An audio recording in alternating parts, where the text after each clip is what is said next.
मैं खुशी आपका स्वागत करती हूँ यूपी न्यूज 24।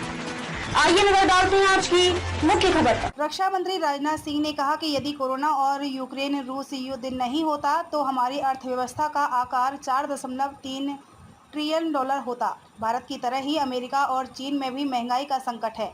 कोरोना से अर्थव्यवस्था पर असर पड़ा है, यह बताने की आवश्यकता नहीं है। विश्व स्वास्थ्य संगठन ने हमारे कोरोना प्रबंधन की प्रशंसा की है। देश से निर्यात लगातार बढ़ रहा है, अंतर्राष्ट्रीय व्यापार बढ़ रहा है। आरबीआई ने महंगाई रोकने के लिए कदम उठाए हैं। रक्षा मंत्री शनिवार को लखनऊ इंटेलेक्चुअल फाउंडेशन की ओर से आयोजित कार्यक्रम नमस्ते लखनऊ विद राजनाथ सिंह में बोल रहे थे। उन्होंने कहा कि 2014 के बाद से विश्व में भारत की प्रतिष्ठा, साख और विश्वसनीयता बढ़ी है। पहले भारत की बात को गंभीरता से नहीं लिया जाता था। आज अमेरिका भी भारत की बात सुनकर उस पर अमल करने की कोशिश करता है।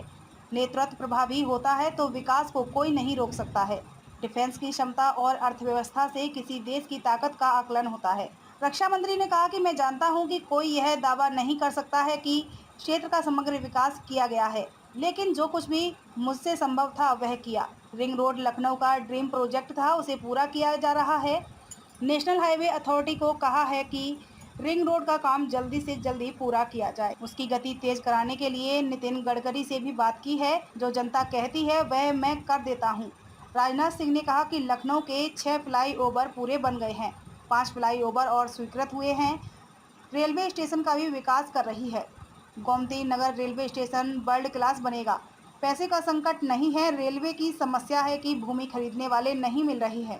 उन्होंने कहा कि प्रदेश की जनता संतुष्ट नहीं होती तो इतनी बहुमत से सरकार बनाना संभव नहीं होता।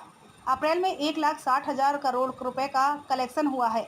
सरकार भ्रष्टाचार और लीकेज रोकने में कामयाब रही है। अब व्यापार के लिए रेड टेप की जगह रेड कारपेट उपलब्ध है। उन्होंने कहा कि इंडो चाइना स्टैंड से भारत ने अपनी ताकत का एहसास करा दिया है। भारत परिणाम की चिंता नहीं करेगा, लेकिन स्वाभिमान से समझौता भी नहीं करेगा। हम सुरक्षा व्यवस्था में दूसरे देशों पर निर्भर नहीं रहना चाहते हैं। 309 हथियार भारत में बनाए जाएंगे। 68% बजट घरेलू उद्योग पर खर्च होगा, 25% निजी उद्योग को जाएगा।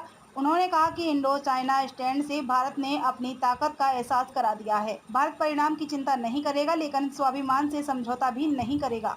हम सुरक्षा व्यवस्था में दूसरे देशों पर निर्भर नहीं रहना चाहते हैं।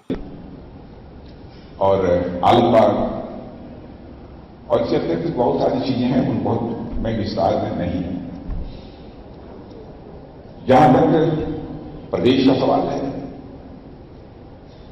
प्रदेश के बारे में कोई बोलने की भी कोई आवश्यकता नहीं है, क्योंकि प्रदेश की जनता यदि संतुष्ट नहीं हो रही होती यहां की सरकार से, तो मैं समझता हूं दोबारा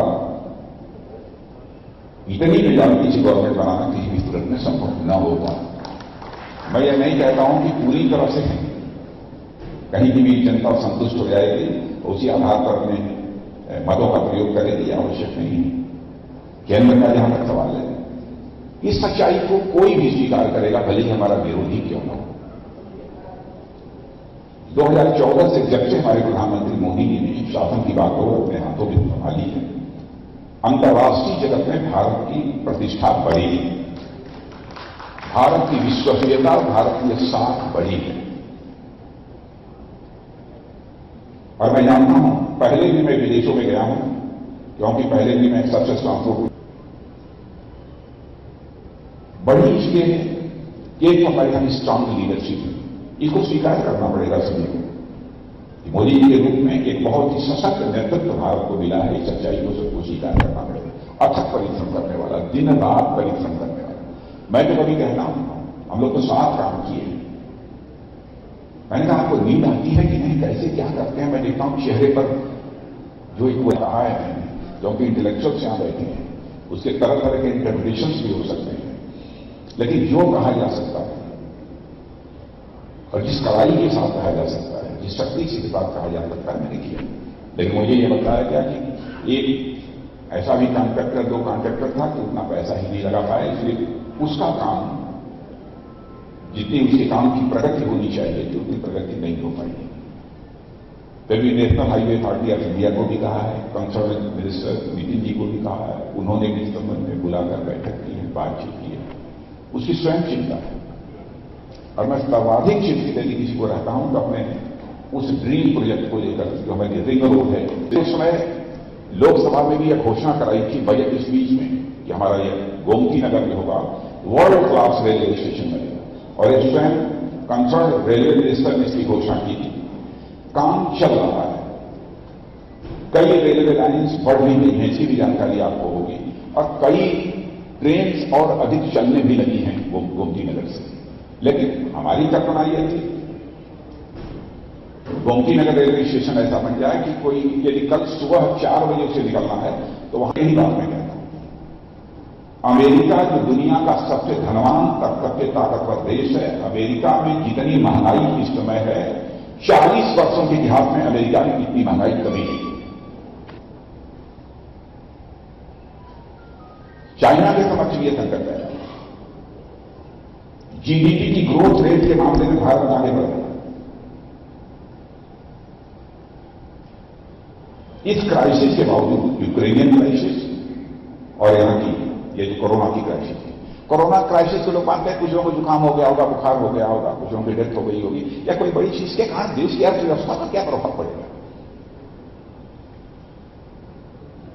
मार्केट की उपज का कितना प्रभाव पड़ता है, लोगों की बर्देनी कैपेसिटी दे देती है, सारे काम बंद हो जाते हैं, लोग अनएम्प्लॉयड हो जाते हैं, क्या क्या समस्याएं खड़ी होती हैं।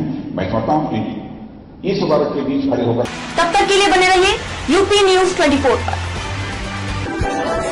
यूपी न्यूज 24 चैनल को सब्सक्राइब करें व बेल आइकन को प्रेस करना न भूलें, जिससे आगे आने वाली वीडियो का नोटिफिकेशन आप तक पहुंच सके।